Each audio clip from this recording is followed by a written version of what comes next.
Yo, what's up people? So I get a lot of questions about what and why. So I'm going to do a quick bike check to tell you what I ride and why I like it. First things first, full transparency. I am not sponsored by any of the brands that I mention in this video.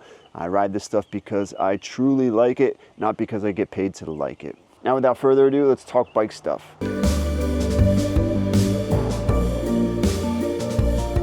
The theme for this video is simplicity and reliability. And that's important for me personally in mountain biking because I just want to go out and ride my bike and have fun. I don't want to worry about things. I don't want to fiddle with things and worry about settings and tracking down the right setting.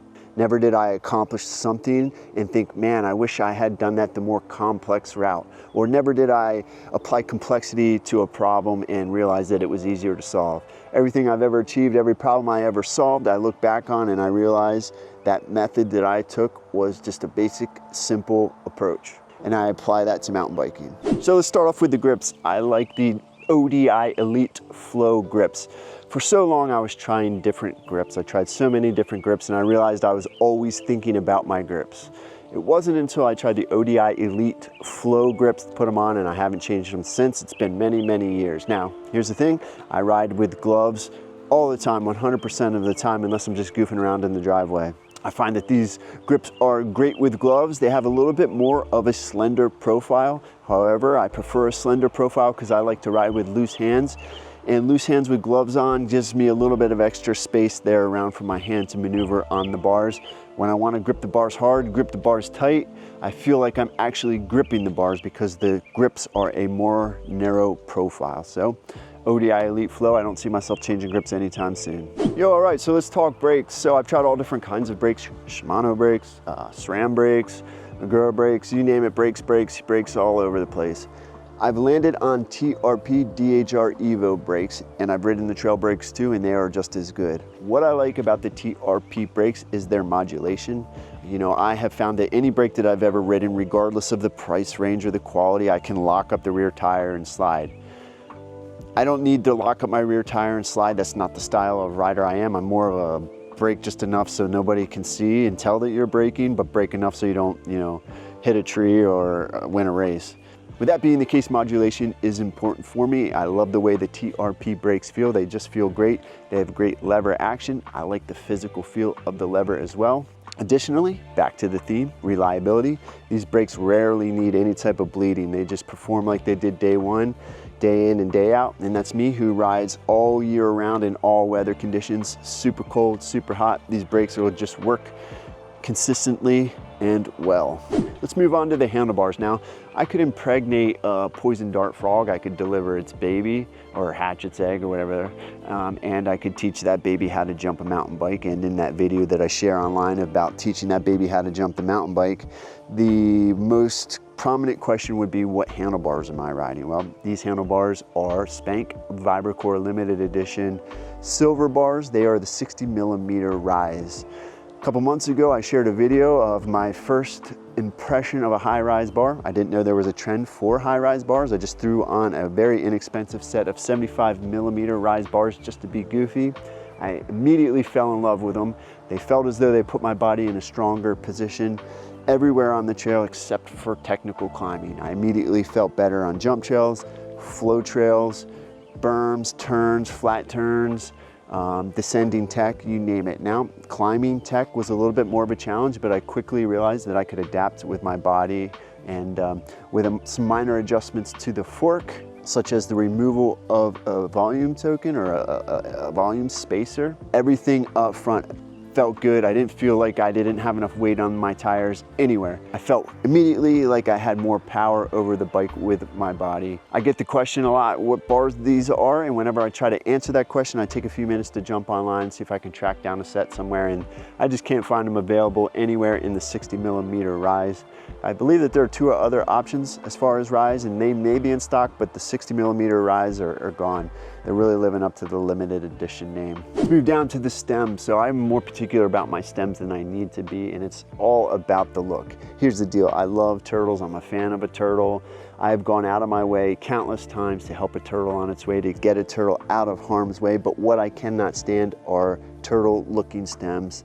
specifically turtle head stems. What I mean by that is stems that are rounded. They have no flat sides or angles to them. I don't know how to explain it. I just can't deal with it.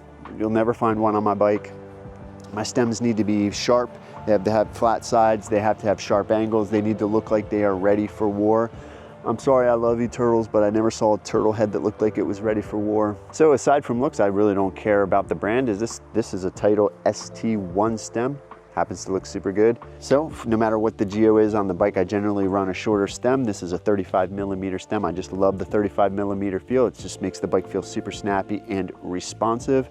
When I've tried longer stems in the past, 40, 50mm stems, it just felt like it delayed my input, and I wasn't a fan of that, so back to the 35 I went. So let's talk about the stem cap. I wanted a stem cap that was unique and kind of contrasted with my bike. If you look at my bike, it's very much like operating table stylistically. It's very like sterile looking, and that's just because if I want to shine or if I want to look cool, I want to do it with my riding and not with bright colors on my bike.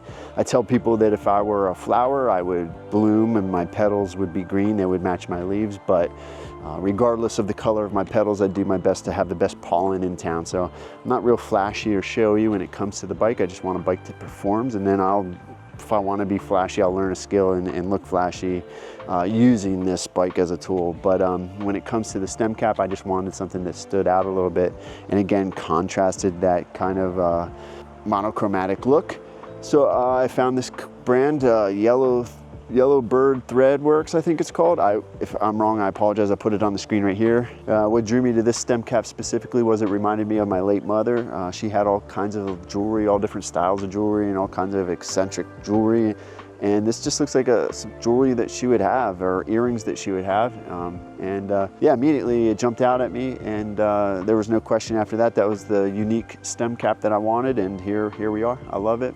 It fits in right with my bike in a very contrasty way, and I think it looks cool. Let's jump down to the pedals. These are Tenet pedals, right? I wanted to try another pedal, and I was looking around Christmas time last year, and Tenet had a deal where if you bought one set of pedals at full price, they would send you a free set, and the stipulation is that free set was a blemished set. Now, if you're like me, or actually if you're like anybody that rides mountain bikes on trails with rocks, I mean, after your first ride, your pedals are blemished. So blemished set is not a problem for me. So I picked up 2 sets for the price of one, and beyond that, the pedals are great. The platform feel is absolutely wonderful. They have just the perfect amount of concave to them. They hold my shoes super well. The pins are thick, they're wide, and they are brutal, but they will hold up. So many pedals clips on rocks and stuff, and I haven't really broken a pin. The only complaint that I have with them could possibly be the thickness of the pedal itself. It's a little bit thicker than the one-up aluminum pedals. Now all it takes is 1 millimeter for a pedal clip, but once I got used to the added thickness, then I just rode better. I rode less sloppily, less clumsy, and no longer am I experiencing any type of consistent pedal clips. Let's go up to the seat, the saddle. So I've ridden a bunch of different seats, and I'm not in love with this saddle, but this is the Ergon SM Enduro Comp men's saddle. I was on the WTB Silverado saddle, but I broke so many of them, or they developed like a piece of plastic that bent out that tried to break me in places where I really didn't want to be broken at. So I changed saddles, and again, I'm on the Ergon saddle. This one offers that little dippity dip. I don't know, I guess it's for comfort and stuff, which is obvious, but I also use it for gummy bear storage, and the gummy bears then eventually become Sour Patch Kids, which I share on the trail. So if you ever want some Sour Patch Kids, hit me up. I'll hook you up. I just have to hop off the bike real quick. But this saddle has been good. The only complaint I have on it is the surface, whatever the surface material is. It's a little bit grippy on my grabber. It flares out a little bit, so when I do manuals and stuff, sometimes I feel that on my leg. I would imagine they create saddles that have a different profile, so it's not really a huge complaint of mine. I just picked this one up because it was on sale and I could get it quickly. Let's talk the dropper post again. This is all about simplicity and reliability. This dropper is simple, being an Axis reverb dropper. It's a wireless dropper. This dropper post is 3.5 years old. It hasn't been a problem since day one. I've never had any issues with it. The beauty in this dropper is that if there is a squeak that develops in the frame, and at some point you will develop a creak or a squeak because of your dropper post, it's so easy to just pull out, clean the seat post tube and the dropper post, Grease it up, reinsert, and the squeak is gone within minutes. You're not having to worry about fishing through a cable. You're not having to worry about that barrel on the end of the cable getting twisted or broken. And I've had the barrel snap off on the end of cables, and then I've had to, you know, reinsert a new cable because the old one was rusty, etc. Again, a little bit more money, but once you purchase this, you will never have to worry about it for the longest time, at least in my experience. Also, if you have multiple bikes and the frame seat tube is the same diameter, well, you can just use one dropper post in all your bikes because you can just pull this out quickly and throw it on another bike. Super easy, super reliable, super simple. Again, sometimes you think technology and wireless technology adds complexity. In my experience, all the wireless technology on my bike has been simple and reliable. The same goes for my drivetrain. I have the SRAM Axis XO T-type drivetrain. No more hassles, no more problems, no more issues with the derailleur. I'm somebody that was always able to adjust their derailleur. I never had issues setting up a mechanical derailleur. However, you know, cable stretch and you know, rocks hits and stuff will just change how a mechanical derailleur performs. I have found that since I've gone to this T-type wireless derailleur that I've never had to worry about an adjustment one single time. I have smacked this thing on so many rocks. This thing has taken so many brutal hits. It sucks in to try to save its life, saves its life, and then it's back working for me seconds later on the next shift. A lot of people complain about more batteries on the bike, and I get it, batteries aren't for everybody. The weight of batteries aren't for everybody, but you don't realize how many batteries you have in your life that are pointless that you deal with. It's just when you look at stuff on your bike, then it becomes a little bit more sensitive. When it comes to batteries and keeping them charged, I've never had them die on me on the trail, and I'm not somebody that thinks to charge their batteries frequently. For that matter, I forget for many weeks on end. I ride a lot, and then once I remember, maybe I remember at the perfect moment, but I charge it. It charges in 30 minutes, maybe not even that, and it's back on the bike and ready to go. It's never even something that I really think about. I never think about that I need to charge my batteries until I'm like, well, I haven't charged my batteries in ages, better charge them. Let's move up to suspension. So this is my first experience with Marzocchi suspension, and again, it's all about simplicity and reliability. Never did I wish I had more dials to turn on my fork. You know, I just want to go out and ride and get used to how the suspension feels. Well, I want to get it to ride well, and then I get used to it. And I find that with the more dials to turn, the more settings, the more numbers to keep track of, the more you're just always fighting for that perfect feel. You're turning dials and you're turning them back, and you're thinking about how one turn affected the turn of another dial. This is super simple setup. This Marzocchi Bomber Z1, it's just compression dial, and it's just a rebound dial, and then the same goes for the air shock. So I think for the price in terms of what you get out of performance, I think the Marzocchi fork, the Bomber fork, and the Bomber air shock are a great option. Let's talk tires. I've been riding the same tires since 2020 maybe. During the pandemic, I stocked up on them, but these are WTB Vigilantes up front and WTB Trail Bosses in the back. The price of them has risen in the last few years. They used to be far less expensive than other comparable tires in the market, but they're still worth it for me at this point. Now, I am curious about some newer tires that were released, but for now, I'm going to stick with the WTB Vigilante up front and the Trail Boss on the back. I know what I'm going to get out of them. They perform really well. There hasn't been an instance recently where I wished I had a different tire on the bike. And I'm a set it and forget it type of guy. I'm not really going to change my tires depending on the season or the conditions. So I ride these year round in all conditions, and they perform well for me. I ride a mixed wheel set the majority of the time. It just so happens right now I have a 29er set up right here. When I have it set up as a 29er, I'm riding the Nomadic Co wheels out of Santa Barbara, California. These are the El Capitan Enduro rims. They are carbon rims. I did get these for free, but I didn't get paid to say anything friendly about them to make an honest review, and I found them to be really, really, really insanely durable rims. I've smacked these things on rocks so many times with lower tire pressures than I should be riding, and they just keep rolling like nothing happened. I mean, they probably broke the rock. But as far as performance and feel, I really like how snappy they are in turns. They really snap out of berms. They have a lateral flex that's useful. Okay, it's not wasted energy. I find that I use that energy to snap and pop out of berms and flat turns.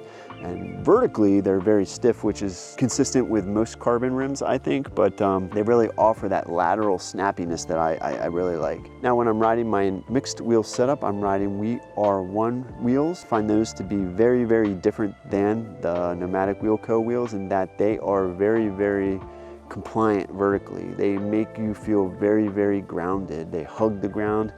They're going to absorb a lot of trail chatter. I also find them to be incredibly stiff laterally. So in terms of what I like about the Nomadic wheels, they are the complete opposite, but they feel great as well.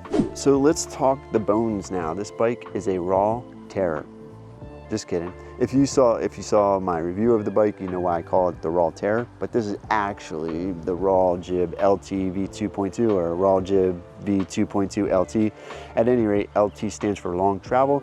The previous iteration of the bike, it was 130 in the rear. This version is 141 in the rear with 160 up front. This bike is all aluminum. This bike is built to brutalize the trails. This bike is built to hold up. This bike is built to be simple and reliable. All the things that I mentioned that I really find valuable in mountain biking.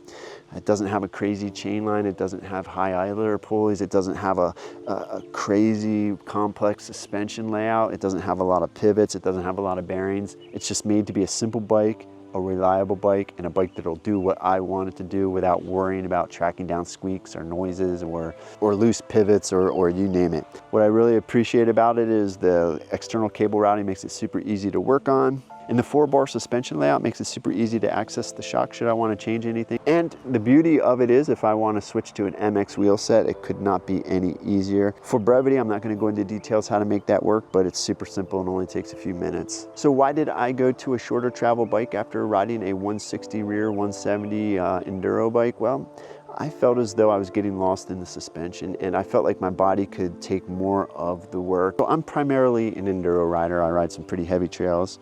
And you would think I'd want to ride an enduro bike, but I've found that trail bikes nowadays are very, very capable to ride those types of trails, and they're just more fun to ride. A shorter travel bike, if your body and your skill set can handle it, is tremendously more fun to ride than a trail where your suspension is soaking up all the beauty of the trail.